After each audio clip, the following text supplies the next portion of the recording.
messages on Daniel, the great prophet Daniel. And so we're going to look at Daniel chapter 3.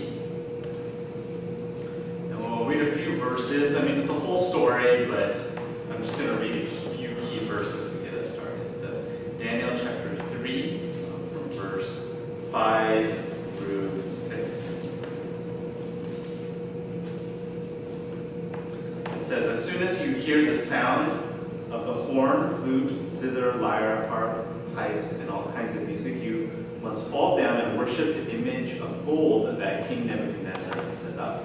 Whoever does not fall down and worship will immediately be thrown into the blazing furnace." So King Nebuchadnezzar set up an idol of gold, and if you don't bow, you will be thrown into the furnace. And let's skip down to verse 12. It says, "But there are some Jews whom you have set over the affairs of the province of Babylon, Shadrach, Meshach, and Abednego, who pay no attention to you, O king. They neither serve your gods nor worship the image of gold you have set up." Let's continue on to verse 16 and verse 18. "Shadrach, Meshach, and Abednego replied to the king, 'O Nebuchadnezzar, we do not need to defend ourselves before you in this matter. If we are thrown into the blazing furnace, the God we serve will be able to save us from it, and he will rescue us from your hand, O king. But even if he does not, we want you to know, O king, that we will not serve your gods or worship the image of gold you have set up.'" So the title of today's message is The Trials of Daniel. So today we're going to read about the trials of faith that are recorded in the book of Daniel. And in fact, this trial that we read is not Daniel himself, but is first about his three friends. Right? And so we'll read about Daniel in the trial that Daniel himself also faced a little bit later on in today's sermon, but we'll read it first about these three friends. Through these trials, what I want us to see today is how God lifts up the faithful, that though we may experience the cross, that the Lord will provide the resurrection. So I hope that we can remember that. So here last week, when it comes to the context of Daniel, we remember last week we said that the Israelites were in exile in Babylon at this point. And Daniel and his three friends were brought to the royal palace in order to serve the palace, to be integrated really into the palace and the culture of the palace. And we saw that last time in terms of how Daniel and his three friends refused and relied on God. These Daniel and his three friends who are in this palace, we see there is this scene here where the king, right, Nebuchadnezzar, he makes a golden idol, right? So he himself, of course, Babylon has many of their pagan gods, but essentially Nebuchadnezzar is creating his own here, right? And he's making a golden idol on his own. And what he does is he orders everyone to bow down to this idol. And if you don't bow down, then that is the place of death, and you will be burned inside of the furnace. And of course, we saw this last week as well too, that long ago, if the king orders something and then you don't follow that, and in fact, he's being even very clear here, saying, you're going to be burned in the furnace, then for sure it's going to happen, right? That is what happens when you disobey the king. It is the place of death, right? It's not like this day and age where we have freedom to protest and so on and so forth.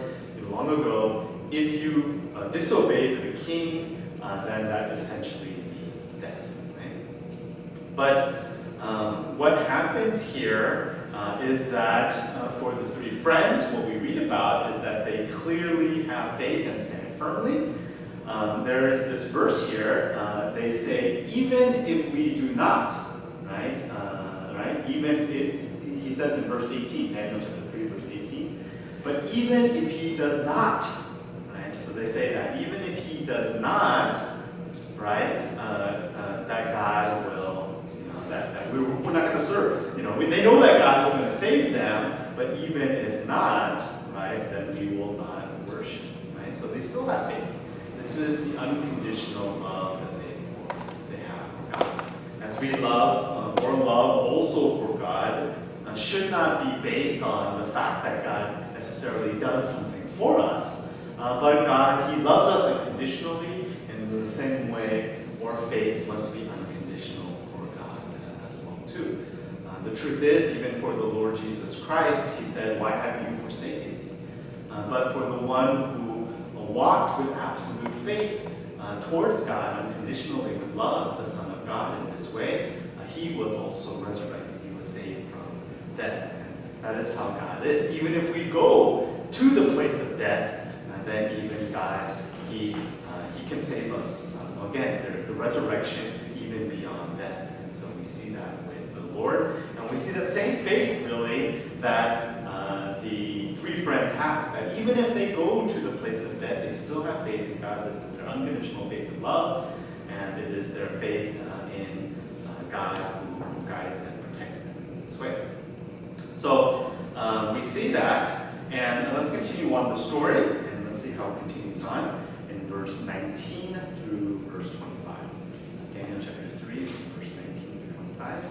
Then Nebuchadnezzar was furious with Shadrach, Meshach, and Abednego, and his attitude towards them changed. He ordered the furnace heated 7 times hotter than usual, and commanded some of the strongest soldiers in his army to tie up Shadrach, Meshach, and Abednego and throw them into the blazing furnace. So these men, wearing robes, trousers, turbans, and other clothes, were bound and thrown into the blazing furnace.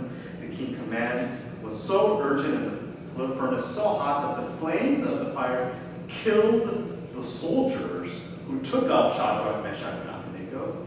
And these 3 men, firmly tied, fell into the blazing furnace.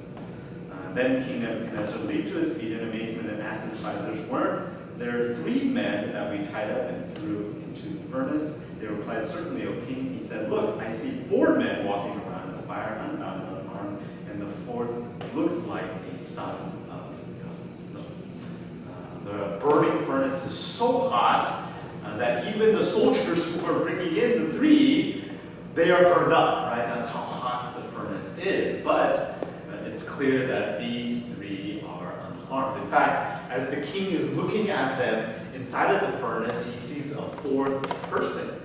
And who is that? Of course, this is the Son of God, even the king who proclaims that. And this is the protection, right, that God gives us, the protection of the Son of God. Gives us the protection of Jesus we have in our life. And finally, let's look at the final part of this scene in verse 28 through 30. Daniel chapter 3, verse 28 through 30. Then Nebuchadnezzar said, "Praise be to God of Shadrach, Meshach, and Abednego, who has sent his angel and rescued his servants. They trusted in him and defied the king's command and were willing to give up their lives rather than serve or worship any god except their own God. Therefore I decree that the people of any nation or language who say anything against the God of Shadrach, Meshach, and Abednego be cut into pieces and their houses be turned into piles of rubble, for no other God can save in this way." The king promoted Shadrach, Meshach, and Abednego in the province of Babylon. So even the king Nebuchadnezzar, even this sinful pagan ruler, confesses and praises to God.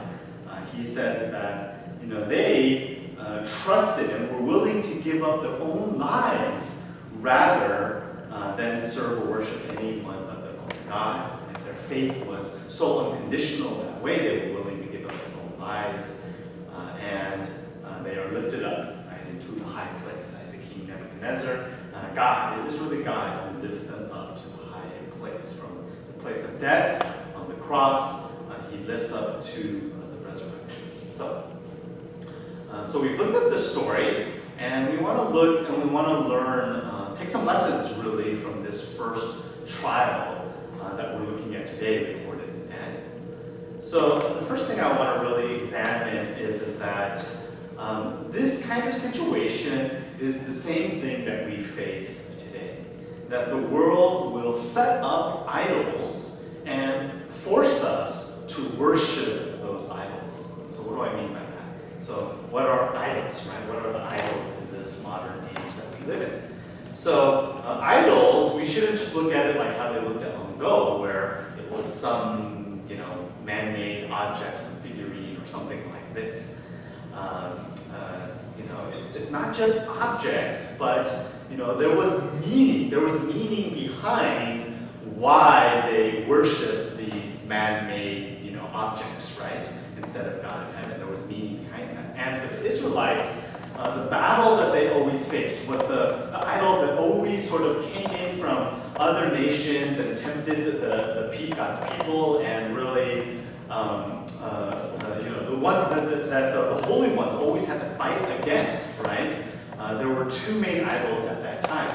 It was Mammon and Baal, right? So these two idols, Mammon and Baal. And so these two gods, what they were the gods of riches and fertility. So Mammon was the god of riches and money and so on and so forth. And then Baal was the god of fertility, right? And so they always worship. These two gods were the gods that are all over the Old Testament consistently, the problems. But when you look, the worship of these two idols is not just something of long ago, but it is the same now. When you look, it is the same. It is money and sex, right? It is money and sex. These two idols, look at celebrity, social media, all of these things. It's all about that, right?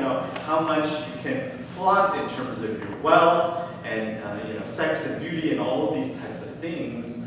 This is the modern idol worship that we have, that is really the old idol worship that they had long ago. And additionally, we can see another idol here. So the other idol here is the idol that the king makes himself, right? So it's the golden idol he creates himself. So in other words, this is self-worship, right? I mean, that's the meaning that the king wants to put behind this idol that he is making himself. It is self-worship. So in other words, it is the idolatry of power and pride, right? It is this kind of self-worship that we also have in this day and age. It is about power or our own pride in terms of money, sex, all these things. And so this same idol worship is not only in the world, but we see in many ways that there is, the world forces us to worship these things, right? So what do I mean by the world forces us to worship these things? It means that it's everywhere in culture and society. So, it was like that for me, growing up. There were certain expectations that I had, that, whether it be friends or family, that you got to get, certain things, especially, I think it starts with money, right? But, it's like, okay, so if you have enough money, then you can, acquire more power and love and sex and all these kinds of things. And as believers, this is really, of course, we should not worship this idolatry. What did Jesus tell us? He said, love God only. Love the Lord your God with all your heart and all your mind. Right? And so he even said as well, too, in the Sermon on the Mount, he said, you cannot love both God and money. Right? We cannot love both God and money. Should we read that? Let's look at this in Matthew chapter 5. I want to read this. I don't have this recorded in the sermon. I think it's very, very important to read. So this is, where is it? Yeah, Matthew chapter 6 and verse 24. Matthew chapter 6 and verse 24. No one can serve two masters. Either he will hate the one and love the other, or he will be devoted to the one and despise the other. You cannot serve both God and money. And the way the Bible even records it here, at least in my translation, the money is capitalized here. So that's how much it's an idol, right? That's why they're capitalizing it. It's because it is an idol in this way. And so you cannot love both God and money. That Jesus, he told us that, and we can see the faith that these three friends have. That, God is greater, and I will only worship God. And even if, I die, right, I will still only worship God. And so, we come to find that when it comes to faith, faith has this kind of absoluteness, this unconditional conditionality behind it as well too. That it's not something really easy to face, but it is to say that even if I have to give up this money or sex or power or whatever it is that this trial, this idolatry that we have, that I will serve only God. And really, when you look at the trials we face in life, we will face these kinds of trials in our life. In fact, Jesus faced the 3 temptations, and it was exactly about these things. This is another sermon, but it was about these 3 things as well also. And so we need to pray to God because we need to rely on God only. He is the one who delivers us from these trials. He will help us, right? If we are facing a trial of these 3 things, this idolatry, then we need to pray to God because He is the one that delivers us. And so we see the kind of faith that these 3 have. They're able to really overcome this trial because they have absolute faith that God does protect them. Even those, the king does throw them into the blazing furnace, they're not singed at all. They're perfectly fine, right? And we see God is even with them in that burning furnace. And so I pray that we can remember that today. If we are in the burning furnace, sometimes I think it feels like that. When you are struggling with these 3 things, right? These temptations, these things, then it can feel like you're in a burning furnace. Like I can tell you very clearly, like, if you walk life a little longer and then, let's say you have financial troubles and then you're trying to pay your rent, it feels like a burning furnace, all the pressures upon you. But I pray during those times we can keep firm faith because God is with us and He will deliver us from that burning furnace and He will lift us. Not only will He bring us out of that burning furnace, but He will lift us up to that high place as well too. I hope we can have absolute faith that these 3 friends have. So first thing we see today, the trial that these 3 friends were able to overcome with absolute faith. Now let's continue on, and we'll read the trial of Daniel. So let's look at Daniel chapter 6, and we'll read in verse 4. So Daniel chapter 6, and in verse 4. At this, the administrators of the satraps tried to find grounds for charges against Daniel in his conduct of governmental affairs, but they were unable to do so. They could find no corruption in him because he was trustworthy and neither corrupt nor negligent. So they were trying to find something against Daniel, but they couldn't find anything. He was, he had integrity in all that he did. Let's continue on to verse 7 through 13. Verse 7 through 13. The royal administrators, prefects, satraps, advisors, and governors have all agreed that the king should issue an edict and enforce the decree that anyone who prays to any god or man during the next 30 days, except to you, O king, shall be thrown into the lion's den.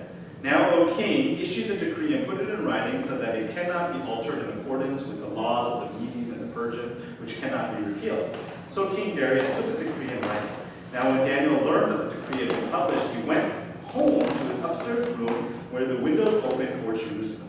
3 times a day he got up on his knees and prayed, giving thanks to his God just as he has done before.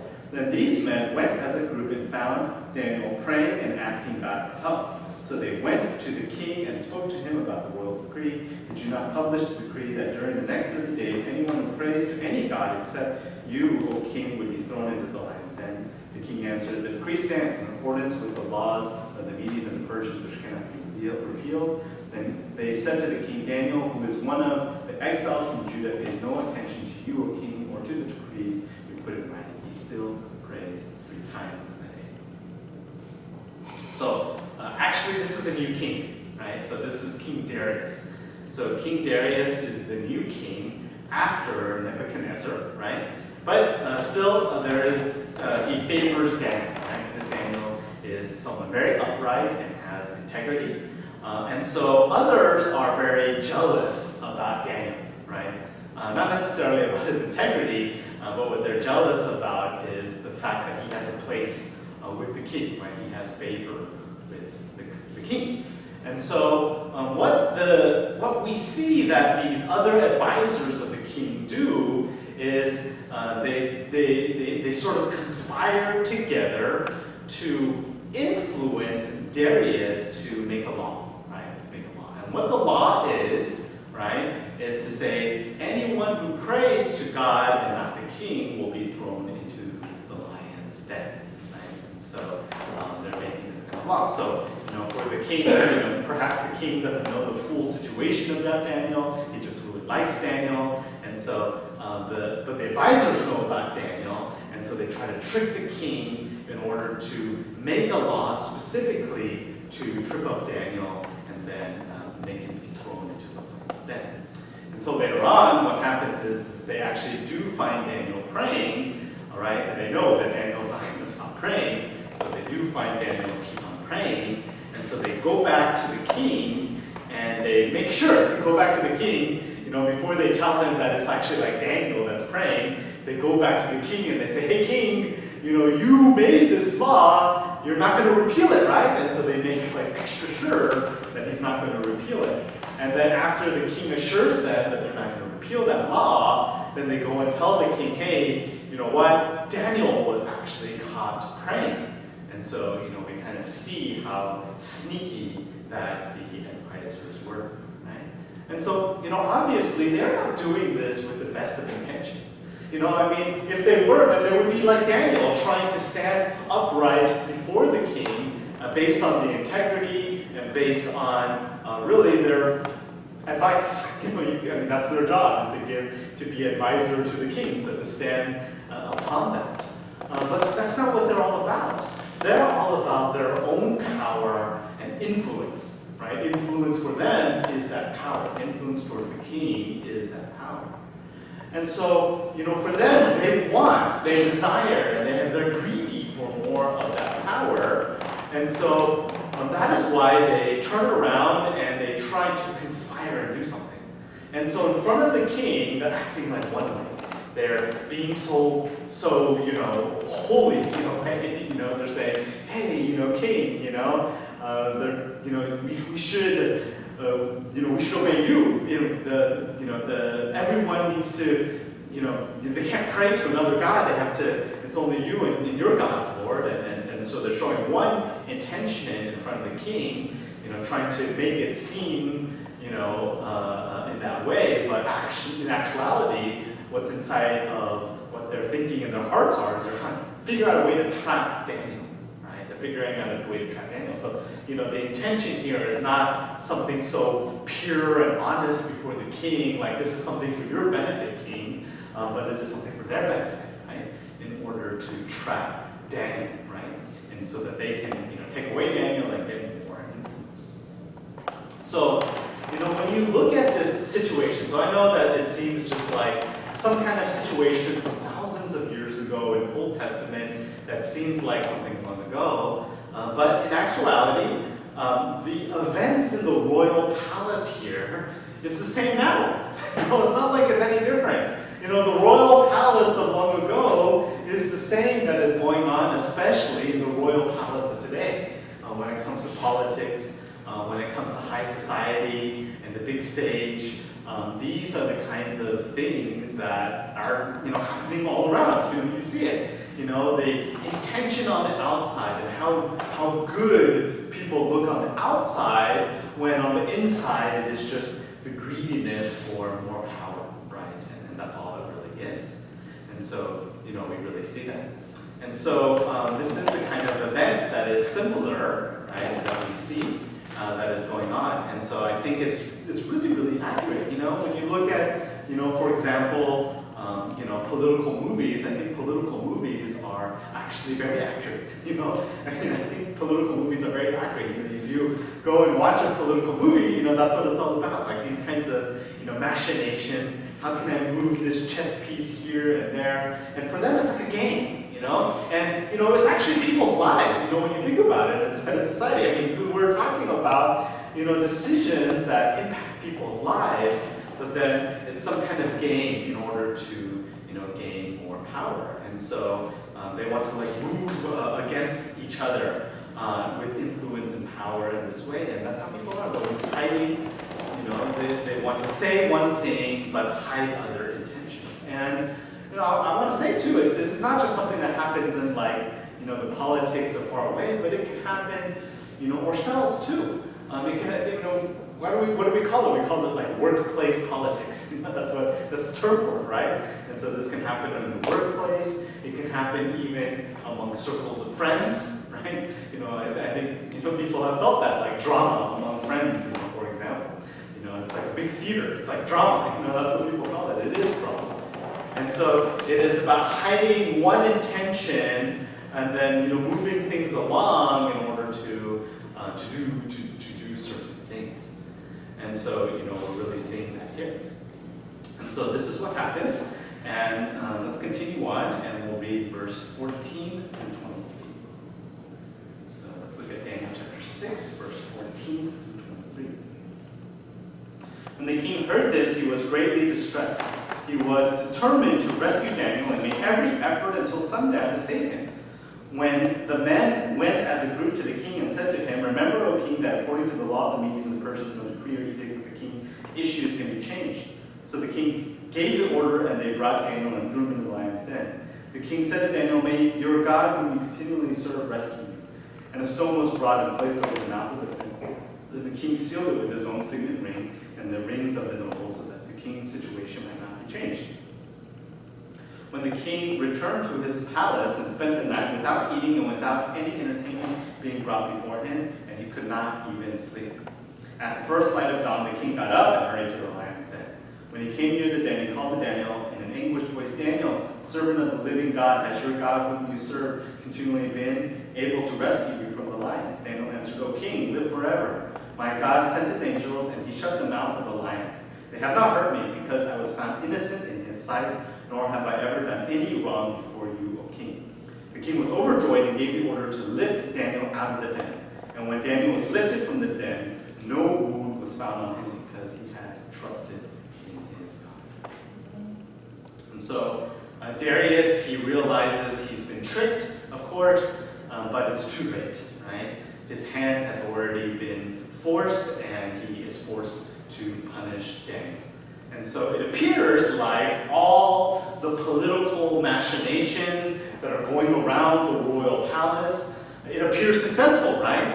Daniel is going to the lion's den. In other words, Daniel is going to the place of death, the place of the cross. This is really what is happening to Daniel. But, what we see happens, God protects Daniel, of course. So God protects Daniel. He shuts up the mouth of the lion, and it all shows that in the end, Daniel was protected, and in the end, it shows that Daniel was innocent. Right? Daniel was innocent of everything, and by the amazing grace of God, Daniel was lifted out of that place of death because he had faith. He trusted in God, and God really did shut up the mouth of the lions, and this happens. So, as we reflect on the faith of Daniel, that's what I want to first reflect on, is can we stand firm really like Daniel did? Maybe events surrounding us seem to be swirling in crazy ways, right? It feels like there's all these political machinations around us that can happen even in life. It feels like others are conspiring around us. It could be people, it could just be society, it could just be life events in general. It seems like things aren't going our way, and there are things going on beyond our control that are swirling around us, and we're caught up in some kind of theater or in some kind of game. But how was Daniel? We see that, before even all of this started to happen, he was a man of integrity, right? He was a man that was blameless, really, when it came to the royal palace and advising the king and all of that. He stood firm. And even after all of these things, he stood firm no matter what happened as well, too. He did not fear the lion's den, right? And what would happen inside of the lion's den? He did not fear the king's advisors, and he just worried about himself, really living with integrity and having faith in God.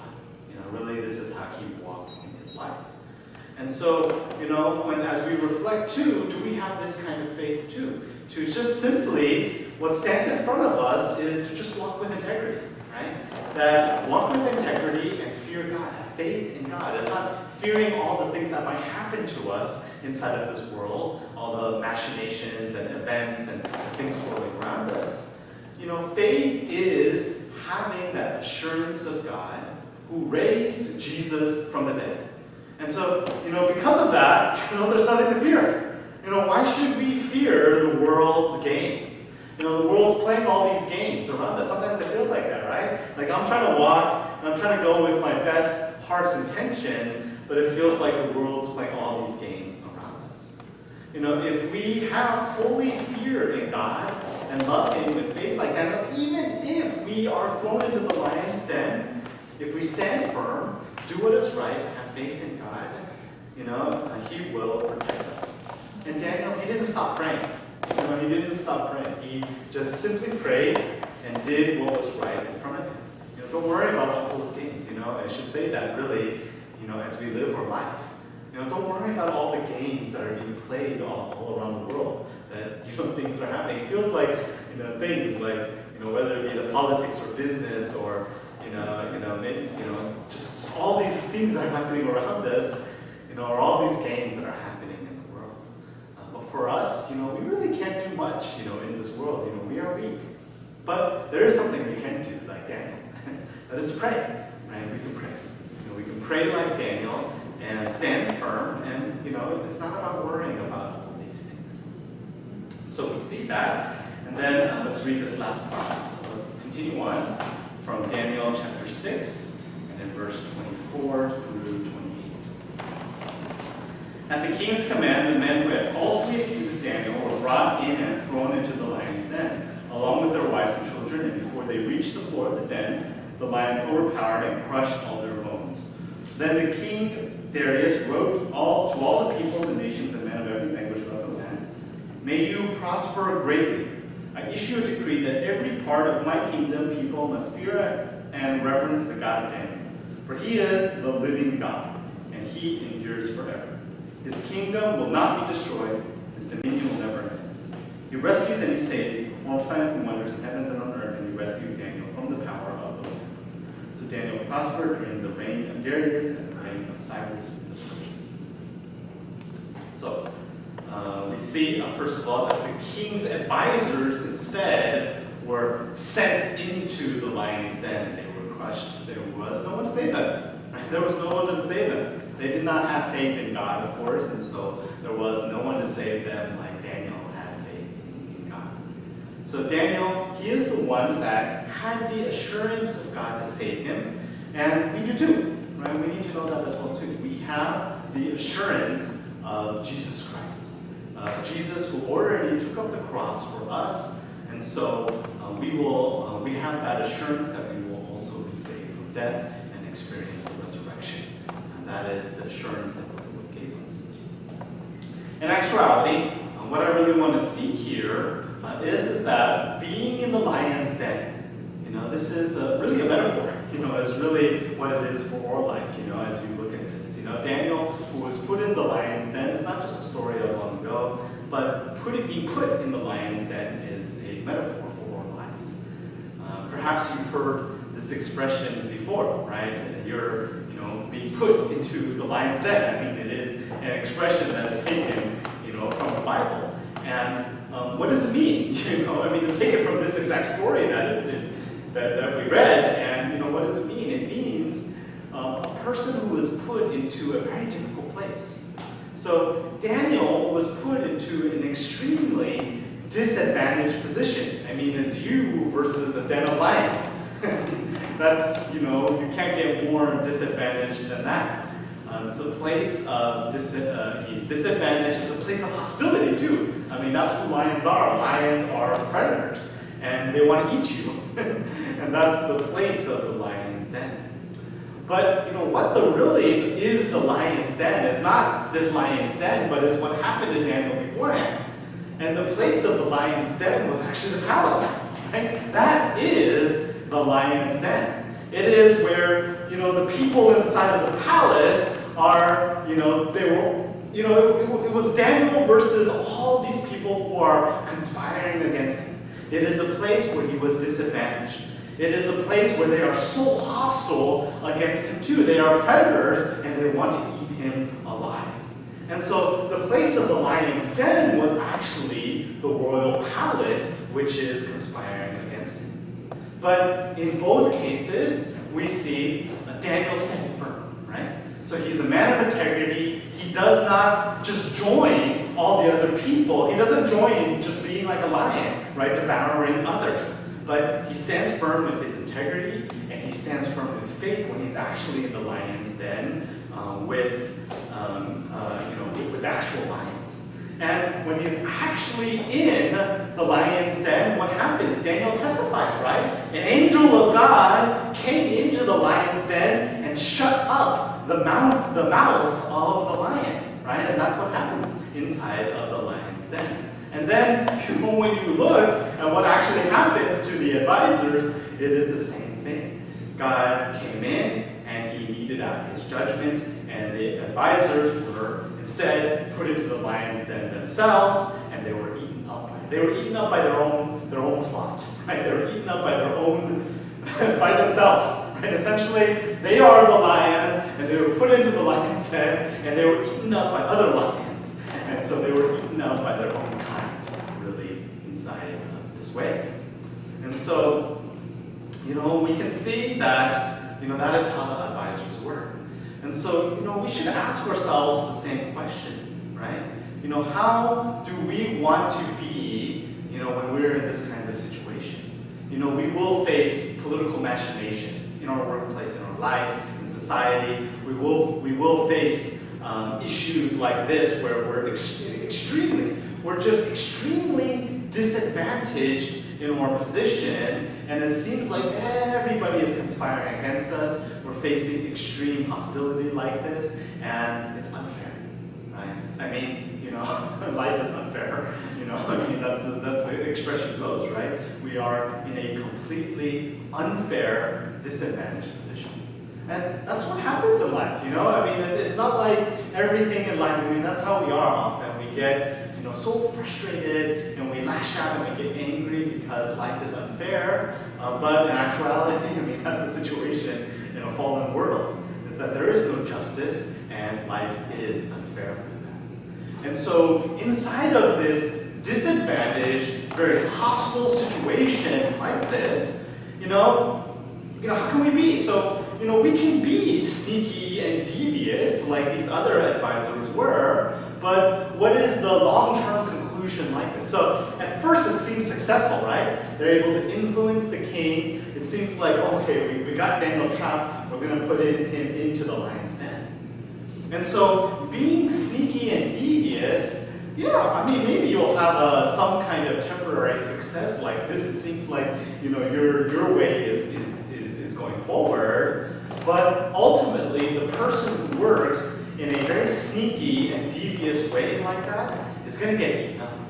And that's going to be long term. You go years and years, decades in life, and you are this sneaky, devious person like this, you're going to get eaten up by your own kind, right? And that's going to happen, right? Because that is what happens inside of sin. Inside of this sinful world, because God is the God of love and judgment, all those sins are all that sinful way and that devious way is just going to go into the dust of this world, and it's going to fade into the dust, and we're going to get eaten up like that. So we can go that way, or we can go like Daniel, right? Daniel stood with faith and stood firm inside of his faith, right? And really, God is the one who brought him out from that place of death. I actually think back to my life, and I think, I've had opportunities like this before. I've had opportunities to play games, right? I've had opportunities where I'm disadvantaged, but I've had opportunities where I'm in an advantageous position, and I could play political games, but and in times that I've perhaps done this to a certain extent, I do think I've ended up paying a price for it. And this happens. If you do play these kinds of games, you will pay a price. And probably I can probably think back to a few times where I've done so and I've paid the price. But, walking with God, if we really walk with integrity, though, it seems like so disadvantaged, right? I'm not putting myself in a disadvantaged position. I'm not going by the same devious methods they are. I'm going with integrity. But it just feels like I'm being thrown into the lion's den and into an even worse position. He went from being in the lion's den in the palace to being actually like in the lion's den to be actually eaten. It could feel like we are in a worse position.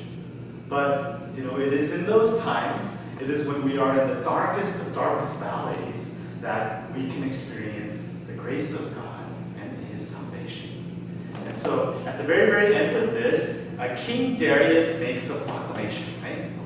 He makes a proclamation to fear God and that God is the only one who endures. And He will not be destroyed, right? His kingdom, He will not be destroyed. And so that he's also, if you look at King Darius, who suddenly has faith now, he is making a proclamation here that is also drawing a metaphor. So, I already spoke about one metaphor as the lion's den being the palace, but here is another metaphor about the salvation of Daniel. He is saying that just as Daniel was not destroyed by the lions, so God and His kingdom and God's people will not be either. So this is the ultimate perspective that we have to have inside of not only our lives, but when it comes to the big picture of history too. That, there is God's kingdom that will not be destroyed. That the world is like a lion's den. Right? The world and how it flows is like a lion's den. It keeps getting worse and worse, in fact, in terms of how ferocious the lions are. People will be lions, and they will crush, and they will crush others, and then they will be crushed. And that's how the world's history goes, right? There are some people that come up and crush others, and then other people crush them, and there's this endless cycle of people crushing one another. And so it's like a big theater, it's like a big game inside of this world where people are just going by their own power, their own idolatry, and really just worshiping idols of money, sex, and power, and all these things, and then getting in this endless cycle of being crushed by others. But even though this world is like a theater, right? God is above all that, right? God is above all that. And even in the midst of the lion's den, not only is God above that, but He is together with the faithful who are in that lion's den together, the same faithful. And so that's why God is building the church. God is building His church, and God is also building His kingdom. Right? That is Darius' confession, that God's kingdom is going to endure forever. And so, as you walk this path of faith, this is the kind of, I guess, big picture metaphor, the big picture metaphor that shows us the big picture faith that we should have as well too, right? It's not just faith in my own life that, I need to keep with integrity and have faith, but it is having faith in the God who is the God above all history, and He is building His kingdom. And so that, the lion's den that we're in, and it seems like there's all these games inside of this world, that's eventually going to fade into this dust, right? And God's kingdom will prevail. And so, as you walk the path of faith, that might be hard to see. I can understand if that's hard to see. In fact, this is how the path of faith often goes. For me, I walk the path of faith, right? And it seems exciting at first, really learning the Word of God and walking the path of faith. But then, anyone who's walked this path of faith for some time knows that, the world is going to suddenly, it's just going to smack you upside the head like that, right? And so, it seems like the believers are put into the lion's den of the world. And so, at that point, this is when many believers get swallowed up.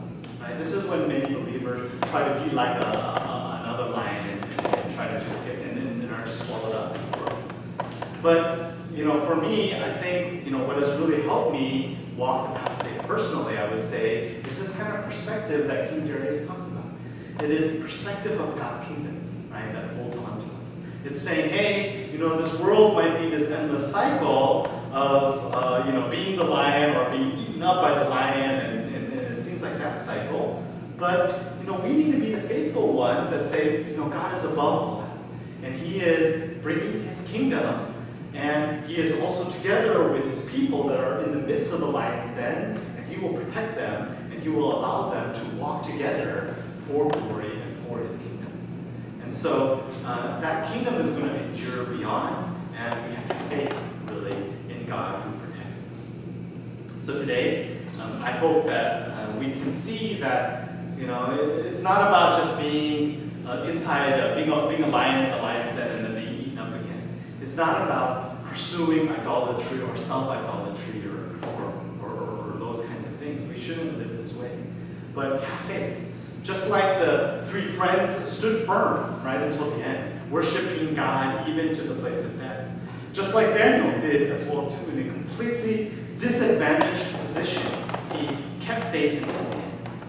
Because the great part about God's kingdom is that it's greater than this world and it's going to endure forever. And God has allowed us to be part of that. And so I wish we can be the ones that really have faith and be a part of God's glory. Father, we thank you, Lord, today as we have seen these trials of Daniel and his three friends, Lord. We come to find how we often get just entrenched in this world just like everyone else, even as believers, Lord. We pursue idolatry, money, sex, power. We pursue the political games, and we try to be like a lion taking advantage of the others, Lord. But instead, Lord, of that image, we wish to walk with faith, believing in you, even when we're completely disadvantaged to the point of death, Lord. We wish to stand firm in faith with you, Lord. Because even those we know that you are the God who is up there and beyond all these things. You are also the God who loves us and close by us and together with the people who open up their hearts in faith to you, Lord. And so may we be the ones that live, instead of living for this temporary world, live for your kingdom that endures forever. Thank you, in Jesus' name.